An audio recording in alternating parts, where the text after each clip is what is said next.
मुद्दा महाराष्ट्रामध्ये सुरुवातीला बातमी आहे राजकीय वर्तुळातून। केंद्रीय निवडणूक आयोगानं एकनाथ शिंदे गटाला शिवसेना हे नाव आणि धनुष्यबाण हे निवडणूक चिन्ह दोन्ही दिल्यानंतर राज्यातील राजकीय वातावरण पुन्हा एकदा ढवळून निघालंय।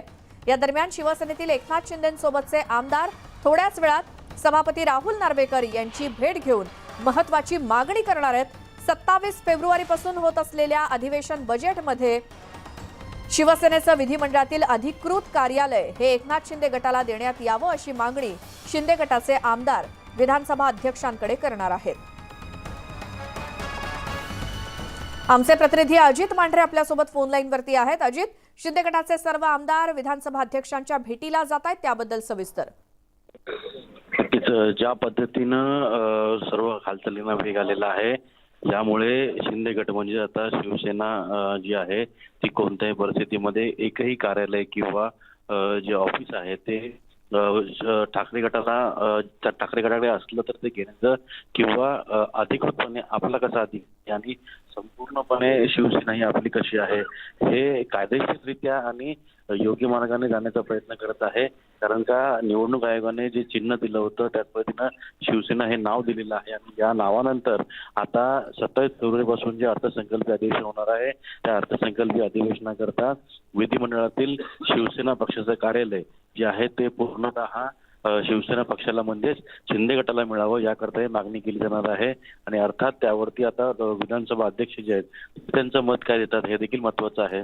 पण निवडणूक आयोगाने शिंदे गटाला शिवसेना नाव न दिल्यानंतर ही मागणी करणं हे एक प्रकारे कायदेशीर बाबी जी आहेत ते शिंदे गट पूर्ण करत आहे, जेणेकरून भविष्यात आणखीन मोठी अशा गोष्टी ज्या आहेत ज्या पूर्वीच्या शिवसेनेकडे होते त्या सर्व आपल्याकडे असाव्यात यासाठी शिंदे गटाकडून प्रयत्न केला जाईल।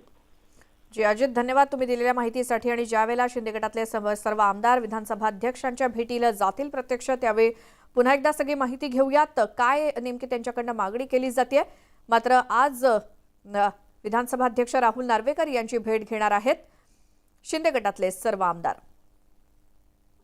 आता एकनाथ शिंदे यांना शिवसेना पक्षाचं नाव आणि धनुष्यबाण चिन्ह मिळाल्यानंतर लवकरच शिवसेना पक्षाची राष्ट्रीय कार्यकारिणीची बैठक बोलावण्यात येणार आहे आणि या बैठकीमध्ये शिवसेनेचे प्रमुख नेते म्हणून एकनाथ शिंदे यांची निवड करण्यात येणार आहे। अधिकृत शिवसेना असं निवडणूक आयोगाकडून स्पष्ट झाल्यानंतर लवकरच शिवसेनेची नवी राष्ट्रीय कार्यकारिणी जाहीर केली जाईल आणि या राष्ट्रीय कार्यकारिणीसाठीची शिवसेनेची ही बैठक मुंबईमध्ये होणार आहे।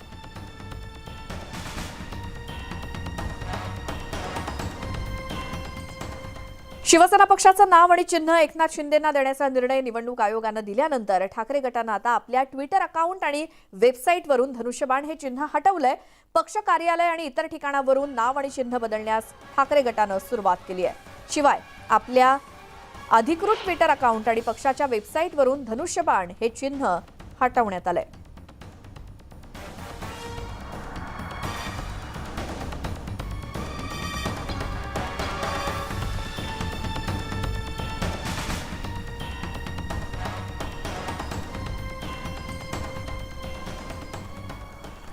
तर केंद्रीय निवडणूक आयोगाने शिंदे गटाला शिवसेना हे नाव आणि धनुष्यबाण हे चिन्ह दिलंय, त्यामुळे ठाकरे गटाला मोठा धक्का बसला आणि याच पार्श्वभूमीवर उद्धव ठाकरे गटानं निवडणूक आयोगाच्या निर्णयाविरोधात सर्वोच्च न्यायालयात जाण्याचा निर्णय घेतलाय। निवडणूक आयोगाच्या निर्णयाविरोधात ठाकरे गट आज सुप्रीम कोर्टामध्ये याचिका दाखल करणार आहे।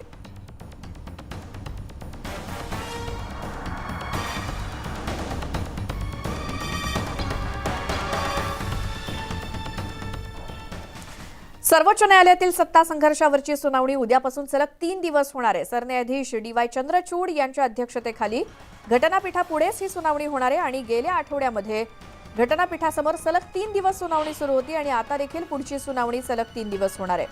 ठाकरे गट आणि शिंदे गटाच्या दृष्टीनं आता पुढचे 3 दिवस महत्त्वाचे असून सर्वोच्च न्यायालयातील या सुनावणीकडे महाराष्ट्रासह संपूर्ण देशाचंही लक्ष लागलंय।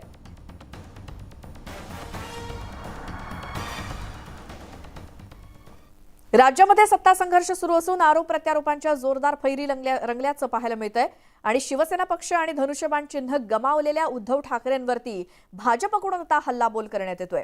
केंद्रीय गृहमंत्री अमित शहा महाराष्ट्र दौऱ्यावरती आले आणि शहा यांच्या निशाण्यावर सुद्धा ठाकरेच आहेत। मुख्यमंत्रीपदासाठी ठाकरेंनी काँग्रेस आणि राष्ट्रवादीचे तळवे चाटले अशी घणाघाती टीका अमित शहांनी केली. तर भाजपसोबतची 25 वर्षांची युती सडली असं म्हणणारे ठाकरे ज्यांच्या सोबत गेले त्यांनीच 2.5 वर्षात ठाकरेंना संपवलं असा प्रहार उपमुख्यमंत्री देवेंद्र फडणवीसांनी केला. तर शहा आणि फडणवीस यांच्या टीकेला उद्धव ठाकरे यांनी देखील जोरदार प्रत्युत्तर दिलं. 2.5 वर्षामध्ये ते ज्यांच्या सोबत गेले त्यांनी त्यांना संपवलं आणि अक्षरशः रस्त्यावर आणून ठेवलं. आणि एकच गोष्ट लक्षात ठेवा, शिवसेना हा विचार आहे, शिवसेना ही प्रॉपर्टी नहीं है. और मैं कांग्रेस के साथ गया, मैं नहीं गया, भाजपा ने मुझे ढकेला है, भाजपा ने मुझे ढकेला. और ये बात मैं दोहरानी इसलिए चाहता हूं ताकि गलतफहमी आपके मन में ना रहे. 2014 में मैंने नहीं युति तोड़ी थी, भाजपा ने युति तोड़ी थी. और तब भी मैं हिंदू ही था ना, आज भी हिंदू हूं. कल चुनाव आयोग ने दूध का दूध और पानी का पानी कर दिया है. कल अमित शाह आए थे, उन्होंने कहा कि दूध का दूध पानी का पानी हो गया. अब तक तो सुप्रीम कोर्ट का फैसला बाकी है और दूध का दूध पानी का पानी हुआ नहीं है. आपने तो दूध में नमक डाला है, आपने दूध में नमक डाला है, उसको अभी हमें सुधारना है. तर आता त्या दुधामध्ये साखर टाकायला तुमची साथ मला पाहिजे. नाशिकमध्ये संजय राऊत यांच्या विरोधात गुन्हा दाखल करण्यात आलाय. शिंदे गटाचे पदाधिकारी योगेश बेलदारांच्या तक्रारीनंतर पंचवटी पोलिसांनी हा गुन्हा दाखल केलाय. राऊतांनी पत्रकार परिषदेत मुख्यमंत्र्यांबाबत अपशब्द वापरल्याचं तक्रारीमध्ये नमूद करण्यात आलंय.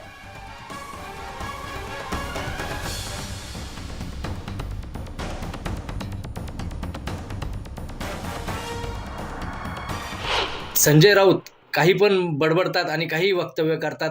त्या वक्तव्याचा निषेध व त्यांच्यावर ही नेहमीची बडबड बंद व्हावी म्हणून त्यांच्यावर कार्यवाही व्हावी म्हणून आम्ही आज युवा सेना शिवसेनेच्या वतीने पंचवटी पोलीस स्टेशनमध्ये त्यांच्या विरोधात गुन्हा दाखल केलेला आहे. आम्ही पोलिसांना विनंती केली आहे की लवकरात लवकर त्यांच्यावर योग्य ती कारवाई करून अटक करावी, अन्यथा शिवसेना रस्त्यावर उतरून मोठ्या प्रमाणात आंदोलन करेल.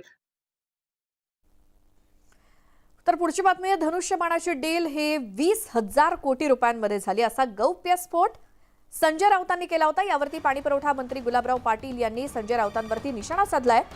संजय राऊतांनाच विचारा की डील झालेले पैसे कुठे ठेवलेत आणि किती नोटा होत्या असं गुलाबराव पाटील यांनी म्हटलंय.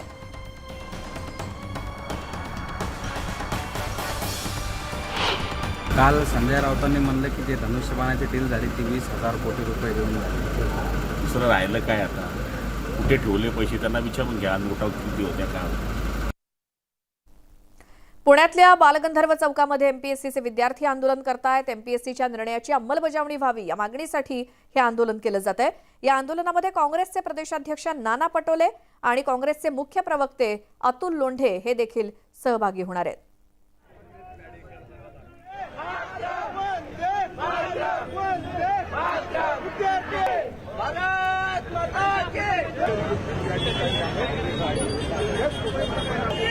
वैभव सोनावणे आमचे प्रतिनिधी पुण्यातून आपल्या सोबत जोडले गेलेत. वैभव, एमपीएससीच्या विद्यार्थ्यांचं हे आंदोलन काय मागण्यात कोण कोण सहभागी होत आहे?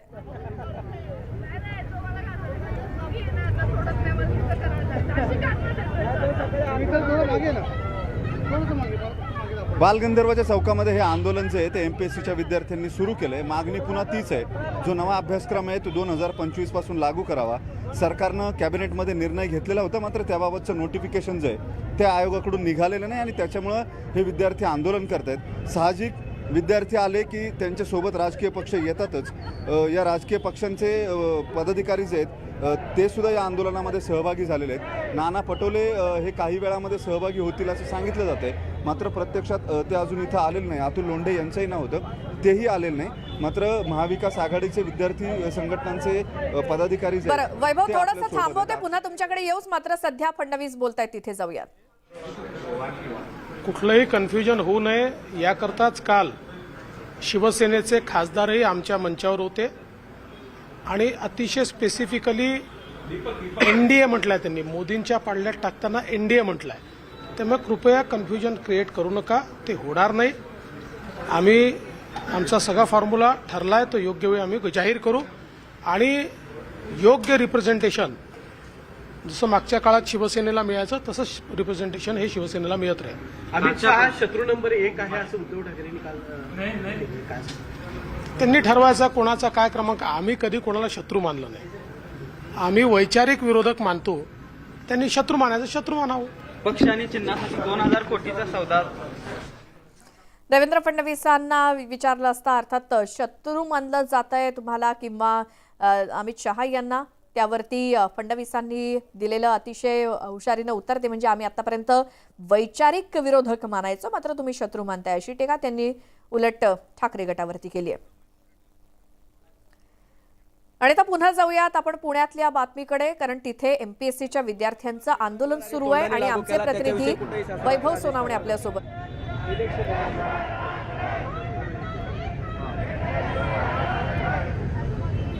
या एमपीएससीच्या विद्यार्थ्यांनी आंदोलन जे सुरू केलं श्वेता, या आंदोलनाचं कारण आहे देवेंद्र फडणवीस यांनी हा निर्णय घोषित केलेला होता मात्र त्याचं नोटिफिकेशन जे आयोगाकडून येणं अपेक्षित आहे ते अजून आलेलं नाही. त्यामुळे हे विद्यार्थी पुन्हा आंदोलनाला बसलेत. नवीन अभ्यासक्रम जो आहे तो 2025 पासून लागू करावा ही त्यांची जी मागणी आहे, ही मागणी राज्य सरकारनं कॅबिनेटमध्ये जरी मंजूर केलेली असली तरी त्याचं नोटिफिकेशन अजून निघालेलं नाही आणि त्यामुळे जोवर नोटिफिकेशन येत नाही तोपर्यंत या निर्णयाला अधिकृत असं अधिष्ठान येत नाही. हे सगळं आंदोलन जे आहे ते आता काँग्रेसच्या पुढाकारानं सुरू आहे. काँग्रेसचे विद्यार्थ्यांचे प्रतिनिधी जे आहेत ते आपल्यासोबत आहेत. नाना पटोले, अतुल लोंढे येतील असंही सांगितलं होतं मात्र ते काही अजून आलेलं नाहीत. तुम्ही हे सातत्यानं विद्यार्थ्यांना घेऊन आंदोलनाला बसणं, हे आंदोलनं पॉलिटिसाइज करणं हे कितपत योग्य वाटतं तुम्हाला? सरकारनं यापूर्वी सांगितलेलं आहे प्रक्रियेला काही वेळ लागत असेल, निर्णय आयोगानं घेतला नाही याचा अर्थ पुन्हा तुम्ही विद्यार्थ्यांना आंदोलनाला घेऊन बसायचं असं होतो का? मुळात हा आंदोलन अजिबात राजकीय नाही. हे आंदोलन 6 महिन्यापासून शांतता मार्गाने आणि बिना राजकीय बॅनरचं चालू होतं. सरकारी पक्षाचे प्रतिनिधी आले, मागणी मान्य झाली असं जाहीर केलं. आम्ही स्वतः सरकारचा आभार मानलं, सगळं झालं. पण तिथून पुढे चंद्रकांत दादांनी असं सांगितलं की आम्ही तो निर्णय थांबवतोय. म्हणजे सरकारमध्ये 2 गट पडले ह्या मागणीत आणि ती मागणी अडकून पडली. ते कुठेतरी फडणवीसांचा जुमला होता, तो पाळला नाही त्यांनी म्हणून आम्हाला आंदोलन करायची वेळ आली. आणि विद्यार्थी प्रामुख्याने आमच्याकडे येतात, कोणीतरी त्यांना प्रतिनिधी पाहिजे. तुम्ही पाहत असताना पोलीस परवानगी देत नाहीत. विद्यार्थ्यांना गांधी हातात घेऊन घेणाऱ्या विद्यार्थ्यांना परवानगी नाकारली जाते. 10-10 हजारांचे मोर्चे चालवले जातात. त्याच्यामुळे विद्यार्थ्यांची बाजू घेऊन आम्हाला उतरावं लागतं. आम्हाला अजिबात राजकारण करायचं नाही. मी जाहीर आवाहन करतो करायचं नाही. पण तुम्ही राजकीय नेते तुमचे बोलवता, इथं नाना पटोलेंना बोलवलंय, समोरच्या बाजूने ते केलं म्हणजे तुम्ही तेच करायचं. आणि या विद्यार्थ्यांचा किती वेळ तुम्ही गेले 6 महिन्यात आंदोलनात घालवलाय याचा काही अंदाज तुम्हाला आहे का? याचं उत्तर मी देतो. फक्त नाना पटोले येत नाही, मनसे पासून वंचित बहुजन पासून सगळे पदाधिकारी, शिवसेनेचे पदाधिकारी आहेत, सर्व पक्षीय नेते. मी तर म्हणतो भाजपच्यांनी बी गेले, भाजपचे आले, स्वागत केलं आम्ही. भाजपचे नेते आल्यानंतर स्वागत केलं आणि त्यांनी निर्णय घेतल्यानंतर डोक्यावर घेतलंय आम्ही. त्याच्यामुळे अजूनही मी आवाहन करतो, फडणवीस साहेब तुम्ही पुण्यात आहे, माझा आवाज तुमच्यापर्यंत तुमच्या माध्यमातून पोहोचत असेल तर तुम्ही या, आम्ही तुम्हाला खांद्यावर घेऊ. ठीक आहे, चला. मग ही मूळ मुद्दाच हा आहे की या विद्यार्थ्यांच्या मागण्या ज्या आहेत या मागण्या रॅशनल मेरिटवरती किंवा जे सत्य आहे त्यावरती मांडल्या तर त्याचं जास्त कौतुक व्हायला हवं. मात्र गेले काही महिने आपण पाहतोय ही आंदोलनं विद्यार्थ्यांची जी आहेत ही आंदोलनं पॉलिटिसाइज केली जातात दोन्ही बाजूंनी. अगदी महाविकास आघाडीकडून सुद्धा आणि भाजपकडून सुद्धा या विद्यार्थ्यांचा आक्षेप आहे किंवा काँग्रेसच्या पदाधिकाऱ्यांचा आक्षेप आहे की गेल्या वेळेस गोपीचंद पडळकर आले आणि 6 तासामध्ये देवेंद्र फडणवीस यांनी याबाबतचा निर्णय घेतल्याचं फोनवरून सांगितलं. तुमचा आक्षेप काय होता नेमका भाजपनं? बरं वैभव, या विद्यार्थ्यांच्या बऱ्याचशा अशा प्रतिक्रिया ज्या आपल्याला जाणून घ्यायला बराच वेळ लागेल. अर्थात विद्यार्थी सुद्धा तितकेच आहेत जे आंदोलनासाठी बसलेत. तुम्ही त्यांचं म्हणणं ऐकू शकता किंवा आपण त्यांच्या म्हणण्याची दखल घेऊयात आणि त्यांचे या आंदोलनाचं पुढे काय होतं याचे देखील अपडेट घेत राहू. मात्र तुर्तास पुढच्या बातमीकडे वळतोय. एमआयएमचे नेते असदुद्दीन ओवैसी यांच्या दिल्लीतल्या सरकारी बंगल्यावरती पुन्हा एकदा दगडफेक झाली आहे. रविवारी संध्याकाळी अशोका रोड परिसरातील बंगल्यावरती ही दगडफेक झाली आणि या दगडफेकीमध्ये ओवैसी यांच्या बंगल्याच्या काचा फुटल्यात. पोलिसांनी त्यांच्या बंगल्याच्या बाहेरून दगड जमा केलेत आणि या प्रकरणी अज्ञात व्यक्तीविरोधात गुन्हा दाखल केलाय. अधिक तपास सुरू आहे. पोलिसांनी ओवैसी यांच्या बंगल्याबाहेरचे आणि बंगल्याच्या परिसरातील सीसीटीव्ही फुटेज सुद्धा तपासायला सुरुवात केली आहे आणि या सीसीटीव्ही फुटेजमध्ये हल्लेखोर सापडण्याची शक्यता वर्तवली जाते.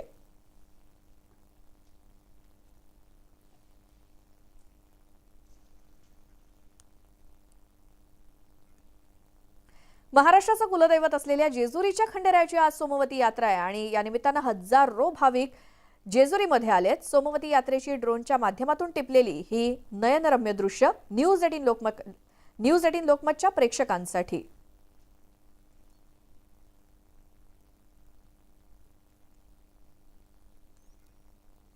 दक्षिण कोकणची काशी अशी ओळख असलेल्या श्री क्षेत्र कुणकेश्वर यात्रोत्सवाची देखील आज सांगता होतीये.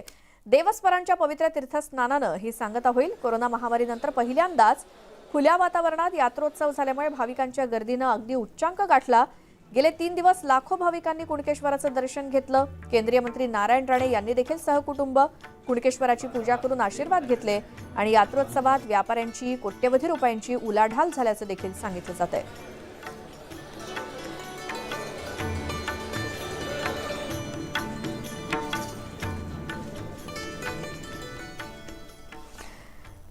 बुलढाणा जिल्ह्याच्या संग्रामपूर तालुक्यातील पळशी झाशीमध्ये शंकरगिरी महाराजांचा यात्रोत्सव साजरा झाला आणि या यात्रा महोत्सवादरम्यान तब्बल 9 क्विंटलचा गव्हाचा रोट शिजवण्यात आला होता. दुसऱ्या दिवशी या 9 क्विंटल गव्हाच्या रोठाचा भक्तांना महाप्रसादाच्या रूपानं वाटप करण्यात आलं. शंकरगिरी महाराजांची आरती करून महाप्रसादाचं वितरण करण्यात आलं आणि दरवर्षीप्रमाणे यंदाही भाविकांची मोठी मांदियाळी पळशी झाशी इथल्या शंकरगिरी महाराज मंदिर परिसरात पाहायला मिळाली.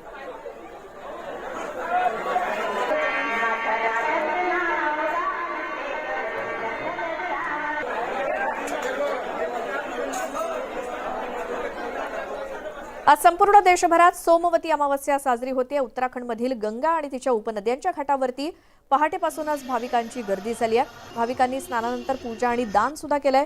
हरिद्वारमध्ये पहाटेपासून भाविकांनी स्नानासाठी गर्दी केली होती.